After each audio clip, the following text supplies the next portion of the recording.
Trabalhando com famílias e casais por mais de uma década e oferecendo uma forma mais simples, mas mais ampla de olhar a vida, o mundo e as relações, eu divido com vocês essa experiência aqui no programa Nova Perspectiva. Eu sou Dani Bastos. Bem-vindos ao Nova Perspectiva. Hoje a gente vai falar sobre o limite saudável entre o que a gente pode e deve dar aos nossos filhos. Eu tô falando em relação a tudo. As coisas materiais, ao amor, ao afeto, à atenção. É muito importante que a gente saiba o que dá, quando dá e na dose exata. É muito comum que a gente queira compensar no amor que a gente tem pelos nossos filhos e dar a eles tudo aquilo que a gente não recebeu. Todas aquelas coisas que a gente julga que nos faltou quando éramos crianças. Todo pai e mãe que tenta compensar, ele entra num movimento de querer agradar a sua própria criança interior.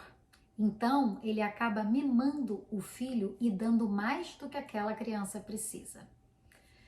Tudo que a gente faz, a dose é a diferença entre o remédio e o veneno, porque a gente tem que ter ideia do que aquilo vai gerar depois. Então, muitas pessoas que passaram necessidades materiais quando eram crianças, quando tinham uma vida muito apertada, precisavam se virar, trabalhar desde cedo, elas acabam dando para o filho tudo aquilo que eles tinham o desejo e o sonho de ter e que para eles era muito difícil. O que acontece? Essas crianças que recebem tudo de mão beijada ou que têm absolutamente tudo que elas querem, elas, primeiro, não dão valor àquilo que elas têm, porque vieram com muita facilidade. Segundo, elas crescem com o senso de que elas têm um direito adquirido, que tudo aquilo que elas pedem é a sua obrigação de dar, podendo você ou não. E elas não aprendem a ganhar, elas aprendem a receber. Receber, todo mundo sabe. Todo mundo sabe ganhar uma coisa, se divertir com aquilo ou trabalhar com aquilo que ganhou. Mas é muito mais difícil trabalhar ou conseguir conquistar as coisas. É muito mais difícil, mas é muito mais saboroso. É muito mais gostoso você trabalhar e conquistar algo do que receber aquilo de mão beijada. É muito natural que uma criança que tenha tudo aquilo que ela quer, tudo aquilo que ela tem vontade de ter, que ela quebre as coisas com muita facilidade, que ela quebre as coisas com facilidade, que ela esqueça nos lugares as coisas, porque ela não tem cuidado. Inclusive, ela sabe que se aquilo quebrar, vai ser reposto, que provavelmente você não vai deixá-la passar pela frustração de ter um brinquedo ou algo material quebrado. Se ela ficar muito chateada, você acaba dando um novo para ela. Então, eu já tive experiências de crianças que quebravam um brinquedo mais antigo para ganhar um mais novo, inclusive eletrônicos, porque saiu um novo modelo e elas queriam aquele modelo novo. Às vezes o pai ou a mãe diziam, tem que esperar, o seu telefone ainda tá bom, o seu iPad ainda tá bom, e a criança propositalmente quebrava aquele brinquedo para forçar os pais a darem um novo. Essas atitudes, essas pequenas atitudes e manipulações da criança é esperado. Todo mundo quer o que é melhor, todo mundo quer o lançamento, todo mundo...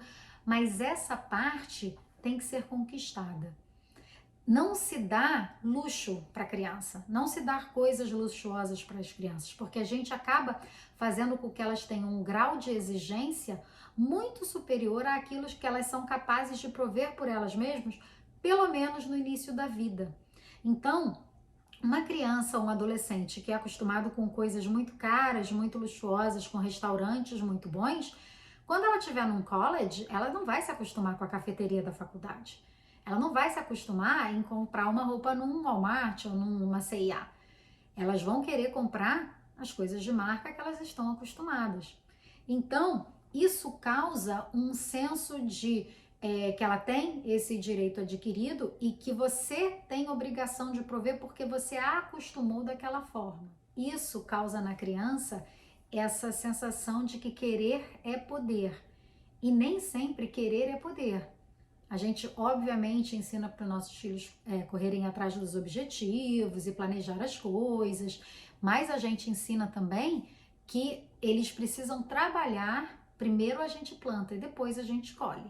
A sensação de competência que a gente sente quando a gente consegue conquistar algo que a gente batalhou muito por aquilo, todo o esforço e toda essa luta suada que a gente faz para conseguir algo que a gente quer muito, mas que a gente sabe que conquistou aquilo por méritos próprios, isso não tem preço. A coisa mais importante da vida é essa sensação que a gente pode fazer. Você já viu uma criança quando ela está tentando fazer uma coisa e ela cai, e ela chora, e ela levanta, e ela tenta de novo, e ela cai, e ela chora, e ela tenta de novo? A cara de satisfação quando ela finalmente consegue, a sensação de vencer depois de algo muito suado e muito esforçado, a gente tira dos nossos filhos quando a gente atende todo e qualquer desejo. Todas as vezes que seu filho quer alguma coisa, você automaticamente provê aquilo, você está tirando a capacidade dele de desejar, que é o que move a vida. A vida é movida a desejo. Eu percebo que vários adolescentes em depressão, vários adolescentes ricos, né, vivendo situações que não precisavam, tem muita coisa à disposição e eles estão vivendo uma vida muito vazia de motivação. Eles têm muitas coisas materiais, mas eles não têm vontade e força de vontade para conseguir aquilo que é importante para eles. Então, eles perdem essa mola propulsora que é esse desejo, o desejo de conquistar as coisas, essa sensação de que eles precisam mover para essa direção do mais, em direção ao que eles precisam. A necessidade faz o sapo pular. Sem necessidade, às vezes o sapo fica preguiçoso, às vezes o sapo fica sem estímulo, porque ele sabe que aquilo vai ser dado para ele de uma forma ou de outra. Gente, não tem ninguém mais inteligente que criança. A criança é muito inteligente, a criança sabe identificar, inclusive a carência dos pais. Quando ela percebe que ela está num lugar muito idealizado, que esses pais desejaram muito esse filho, que não conseguem dizer não, que tem muita peninha quando ela passa qualquer coisa, eles estão na mão dessa criança e desse adolescente. E isso faz com que eles se tornem muito manipuladores e fiquem frustrados com muita facilidade quando eles crescem, quando eles estão se relacionando, quando as relações não dão para eles o que eles acham que eles merecem. Eles ficam com uma sensação de que eles são muito além do que eles são, sabe? Então, há uma diferença entre ajudar na autoestima do seu filho, encorajá-lo para ter autoestima, se amar e etc. E entre criar um tirano que é o sol do universo e que tudo gira em torno de todas as suas vontades, sabe? Então, é muito importante que os pais entrem em contato com a sua própria criança interior, ouve essa criança, acolha essa criança, mas não supra todas as necessidades infantis dessa criança. A análise transacional trabalha com 3 tipos de a criança, o pai e o adulto. A criança, você tem 2 tipos, a criança natural, a criança espontânea e a criança programada. A criança espontânea é esse lado infantil que todo mundo tem, dessa alegria espontânea, dessa reatividade, né? Se tá tocando uma música, você dança, você não tá nem aí se tem alguém por perto. Então, é essa criança que sai nesses momentos de alegria, de curtição e tal, e que a gente se diverte como criança, né? Dançando em casa como se ninguém estivesse olhando. Essa parte é o ego infantil. E tem a criança programada, que é essa criança tirana, que não pode ser contrariada, que no momento em que isso, né, seu desejo é contrariado, entra numa frustração e faz o quê? Birra, pirraça. Bate o pé no chão, se joga no chão, bate a cabeça na parede, joga coisa, faz uma crise de pirraça mesmo. Então, a gente precisa ser o adulto dessa relação, né? De todas as relações que a gente tem com crianças e adolescentes, para que eles tenham esse balizador de que tem ali alguém em controle. O pai, para análise transacional, também tem o pai espontâneo e o pai programado. O pai programado é esse que é autoritário, que quer as coisas do jeito dele, que impõe as coisas de maneira muito forte. Isso também não é bacana. O bom é o pai que dá o limite com o amor, é ser firme e gentil. Eu sempre acredito muito nessa combinação entre ser firme e gentil, para que a criança tenha a estrutura que você oferece de saber o que está fazendo, e isso, essa firmeza vai dar um limite para a criança que é muito necessário para ela saber até onde ela pode ir. E a gentileza do acolhimento, do carinho, do amor, que é sempre importante em qualquer tipo de negociação com criança. Então, lembrando que autoridade e autoritarismo são coisas muito diferentes. Para o seu filho, você tem que ter autoridade. A autoridade vem baseada no respeito, no amor, na segurança, e não baseada no medo, né, na mentira. Então, esse é o pai que está em controle, mas não é controlador. Então, a gente vai dosando isso e a gente acha um equilíbrio bacana que funciona para todo mundo. E tem o adulto, que é o regulador entre a criança e o pai. O adulto é aquele que consegue dar o contorno necessário na criança e é aquele que também bota o pai no lugar dele, porque tem espaço para todo mundo, mas tudo tem que ser muito dosado. O adulto, quando ele está mais em controle, as relações são mais bem-sucedidas, porque elas passam por esse ponto de maturidade. Gente, é diferente maturidade de seriedade, né? Tem gente que acha que ser adulto é uma coisa muito séria, é uma coisa... Dá para se fazer tudo com leveza e alegria. O adulto não necessariamente precisa ser bravo, exigente, crítico. Tem gente que acha que instruir os filhos, ensinar aos filhos, é criticar esses filhos, é apontar tudo que eles fazem errado. Eu acredito muito que a psicologia positiva, você incentivar o comportamento bom no seu filho, é o melhor caminho. Eu acho que faz muito mais sentido você ser valorizado por aquilo que você acerta do que você ser criticada por aquilo que você não acerta. Eu acho que a gente fica muito mais motivado quando a gente tem alguém que olha pra gente com admiração, porque a gente não quer perder essa admiração dessas pessoas, então a gente tem vontade de acertar. Eu acho que essa é a melhor pegada com o filho, sabe? Quando ele admira você e ele quer essa aprovação. Não que ele precise, mas enquanto é pequeno precisa sim. O ego da criança se forma nessa aprovação e nesse olhar carinhoso e generoso dos pais.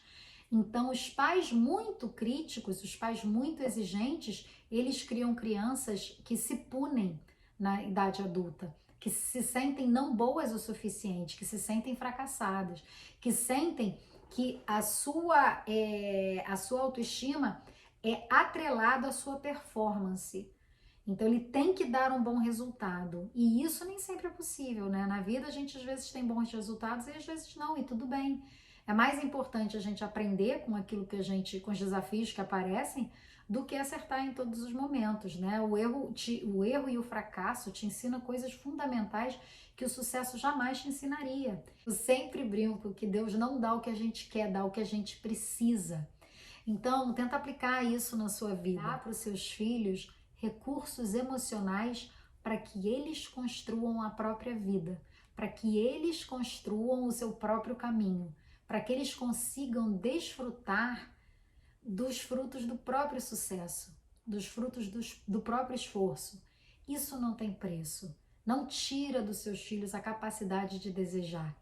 A sensação de ter fome e ser saciado, de esperar muito por uma coisa. Você lembra quando você era criança que você fazia uma lista do Papai Noel para o Papai Noel e você esperava um ano inteiro para ganhar aquele presente?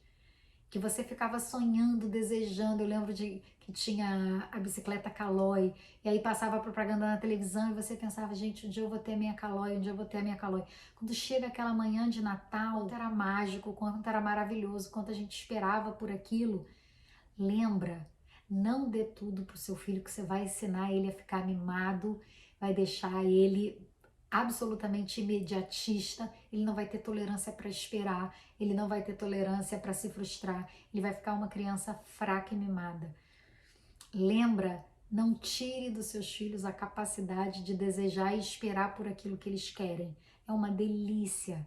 Lembra de você criança na manhã de Natal e leva isso com você. Não atenda todos os desejos dos seus filhos imediatamente. Embora pareçam que eles vão ficar frustrados e vão lidar mal com isso, um dia eles vão te agradecer. É muito legal estipular metas, estipular um tempo, ensinar a criança a juntar um dinheiro para poder comprar uma coisa que ela quer. Isso ensina tanta coisa, ensina várias virtudes, ensina paciência, ensina organização, ensina a pensar do lado financeiro e se organizar. É muito bacana. Tem muito mais coisa que você ensina para o seu filho naquilo que você não dá para ele. Como diz a psicanálise, o sujeito se forma na falta e não naquilo que você dá para ele. Confia nisso. Eu fico por aqui e a gente se vê no próximo Nova Perspectiva.